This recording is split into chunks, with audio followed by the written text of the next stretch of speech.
Let's check in on the invasion in East Europe as Ukraine and Russia accuse each other of plotting to stage an attack on the Russian-held Zaporizhzhia nuclear power station. The Ukrainian President Volodymyr Zelensky says he told French President Emmanuel Macron about Russia's dangerous provocations at the plant in the southeastern Ukraine.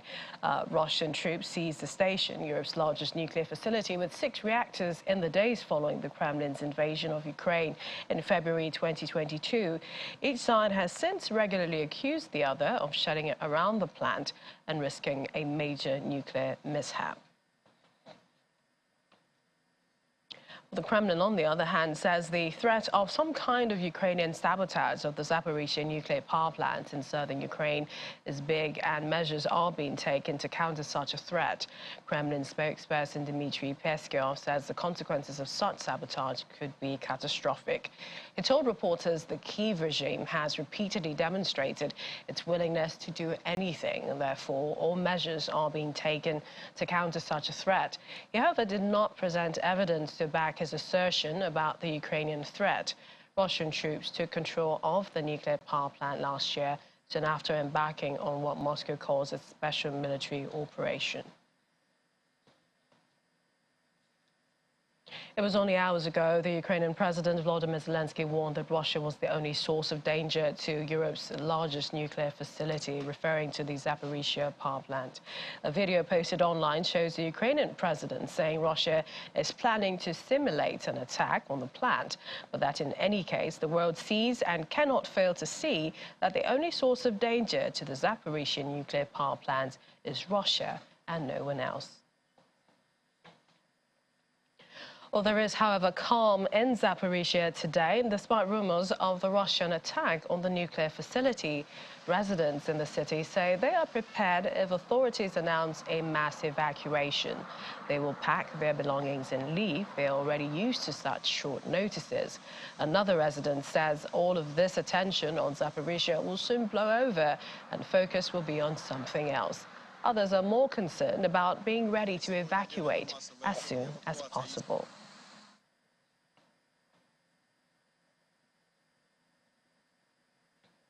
In another development, Ukraine's 3rd Assault Brigade has released footage showing what it says were its soldiers storming Russian positions during fighting near Bakhmut. Ukrainian authorities believe a counter-offensive against Russian forces has been particularly fruitful in the past few days, and Ukraine's troops are fulfilling their main tasks. Let's bring in international relations and security and conflict management expert, Dr. Charles Chukwunaro, who joins us from Calgary in Canada. Dr. Chukwunaro, thank you for joining us on the program today. Thank you, Millicent. Good to see you again.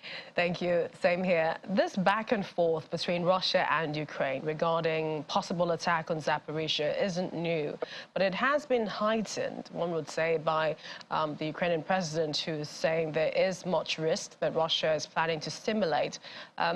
Well, what do you think is happening? Well, unfortunately, there is danger in the air. If Russia could attack the Kakhovka Dam, if Russia could target critical power infrastructure, I don't put it beyond Kremlin to kind of cause or instigate a nuclear accident at Zaporizhzhia. And the Ukrainian intelligence is aware of that. So they're trying to raise alarm to preempt the world to impose or to discourage Russia from doing what it might do, because what we have seen from what we have seen so far, it appears Russia is not achieving its objective in the battlefield. Russia has resorted to taking the battle outside the main battlefield by bombing strategic infrastructure in Ukraine. So what you see playing now in Zaporizhzhia is that there is danger that Russia might do something that will cause a nuclear incident or accident, if you like. But then again, Doctor, the risks are both ways, because Ukraine could actually be the one to target Zaporizhzhia and blame it on Russia in this regard, because Russia appears to be in control of the nuclear power plant. But paint a picture for our viewers how much of an impact this would be. And this also includes both countries and the rest of Europe. Well, to answer your first question, the likelihood that Ukraine will be the one that will do that is slim. Well, in a war situation, anything can happen. And the greatest casualty in any war situation is the truth. Now, between Russia and Ukraine, who is more likely to do so? I don't think, from what we have seen so far, in the first place, it was Russia that invaded Ukraine. It's Russia is the aggressor here. So I don't see what Ukraine stands to gain by attacking its own nuclear plants. And then in the event that happens, about 13, not less than 13 countries in Europe will be affected. The radioactive cloud will affect not just Ukraine, Belarus, Moldova, Lithuania, Latvia, Estonia, Slovakia, Poland, Romania, Serbia, Hungary, Czech Republic, and even Russia itself. You see, what is happening here is that Russia is not achieving its strategic objective. It says it wants to denazify Ukraine. Well, we all know that that's just the pretext to invade Ukraine. The aim of Russia is to get rid of Zelensky, to change the government in Kiev and take over, and of course, restore his puppets. But he's not achieving that. He claims he does not want Ukraine to join NATO, but Finland and Sweden. So it's losing in every front. So what are they likely to do now? They're likely to cause a kind of conflict that will take their attention away from its losses in the battlefield, and then make it an international conflict, and then try to get some breathing space, because Russia is not finding it funny in the battlefront, in the battlefield. So they may likely seek to divert their attention, and they don't care whose horse is God. Look, Chukwunaro, are you surprised that at this point no side in this war is talking about peaceful resolution? What do you think, or what role does the international community have to play here, especially, with the peaceful resolution of this issue? Well, what would be a peaceful resolution of this conflict? That's a question. The conflict has gone beyond where there will be a loser. At the beginning of this war, we are calling for a win-win situation, but right now there's going to be a loser. And the loser, from what we can see, will be Russia. The Ukrainians are fighting for their independence. They have something to fight for. The Russian forces don't really have anything to fight for, probably fighting for national pride. So Russia will not win, and they are not winning. And talking about resolution, what would be the resolution? What would be acceptable to Ukraine, and what would be acceptable to Russia? The way it's going now, Ukraine will not accept anything less than going back to the 1991 border, not even 2014 border.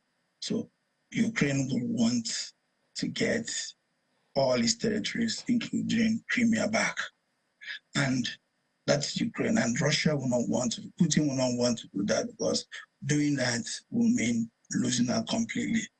He runs the risk of losing his grip on power. He runs the risk of being thrown out of power. Of course, he's not going to accept anything less than having the boundary he created right now by unilaterally having the Donbass region. And Ukraine is not going to accept it. So that one is true, that there will be a winner, there will be a loser in this conflict. So I don't know what anybody will accept to be a peaceful resolution right now. Some might disagree with you about Russia losing, and that is because it looks right now that Ukraine is getting a lot of support from the international community, and then Russia is also getting its own support. When you look at Wagner, when you look at Belarus, when you look at countries like India, China, maybe neutral countries also in Africa. Well, it's interesting you mentioned China, because China is buying a lot of crude oil. So what is happening now, there's a lot of intrigue in this conflict. There is a ban on Russian oil in Europe, because major countries in the West don't want to have anything to do with Russian oil and gas. But they also want Russian oil to be in the international market, in order to avoid in order to maintain price stability. So on one hand, the West is saying we have banned the oil and gas from Ukraine, but the oil, but the Russian gas still finds its way into the international oil market through India. So what has happened is that the West still want this oil in order to maintain the price, and because of the adverse effects that a blanket ban, if there is no oil from Russia coming into the international oil market, the prices will go higher and affect everybody. So they want Russia to still sell oil at a cheap price, enough that will maintain the Russian economy so that they can produce more and maintain the price at the level where Russia will still have some money, but not enough to buy enough to continue the war. But at the same time, the world is also wary of any serious crisis in in Russia, because if Russia goes into deep crisis where it can no longer produce crude oil, it is going to affect everybody. And if the Russian economy goes bad, it is going to affect everybody. So it's a very dicey situation. So when a group of countries is saying, oh, we're not supporting Russia, and some countries are saying, oh, we are neutral. They're still doing business with Russia. It is important to the world that the Russian economy does not collapse, because it's going to affect everybody, including the West. So when you say Russia is winning, I don't understand what you mean, because right now the economy has gone bad. Russia just survived a coup. Whether anybody likes it or not, you can call it a mutiny. Whatever you decide to call it, it was a coup. One of the top generals have been arrested. Well, it's being speculated that he's been arrested. He's been accused of complicity with the Wagner coup. So when you say Russia is winning and you mention Wagner, I don't understand, because the leader of Wagner attended a coup, whether anybody likes it or not. That was a coup, and he got close to Moscow. There was negotiation. He had to back down.